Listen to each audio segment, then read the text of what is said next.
मेरे मोबाइल के सामने कोई बुरा दृश्य आता है तो मैं उसे देखती हूँ, भले ही मुझे पता है कि ये गलत है। इस वजह से बार बार अपने भक्ति मार्ग से नहीं देखना चाहिए, नहीं देखना चाहिए, ये गलत बात है। ये गलत आदत को छोड़िए। जो गलत आदत है उसको आप अपनाएंगी तो फिर कैसे बात बनेगी।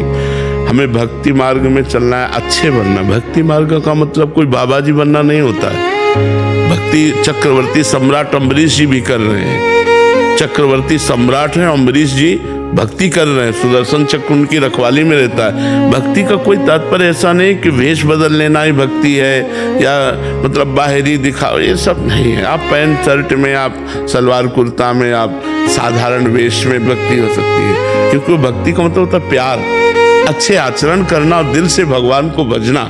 उसका मतलब बाहरी से केवल नहीं होता। अब हम लोग विरक्त हैं तो हमारा ये पोशाक है, हमारी बाहरी पोशाक भगवत स्वरूप है। आप लोग गृहस्थ हो, आप गृहस्थ में हो। लेकिन हमको गलत आचरण जो हम जानते हैं गलत है, अगर आप गलत दृश्य देखोगे तो गलत आचरण करने का मन होगा कि नहीं होगा, उसमें रुचि होगी कि नहीं।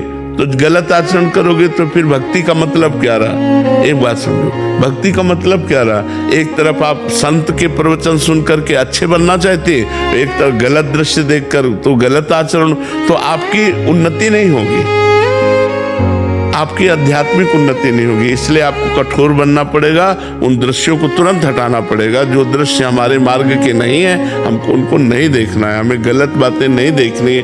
और आज हमारे नौजवान बच्चे गलत बातें देख देख कर बहुत ज़्यादा गलत होते जा रहे हैं, गलत आचरणों में प्रवृत्त होते जा रहे हैं, क्योंकि मोबाइल वो सब कुछ दिखा देता है। तो ये सब बातें अगर करोगे तो भक्ति कैसे होगी।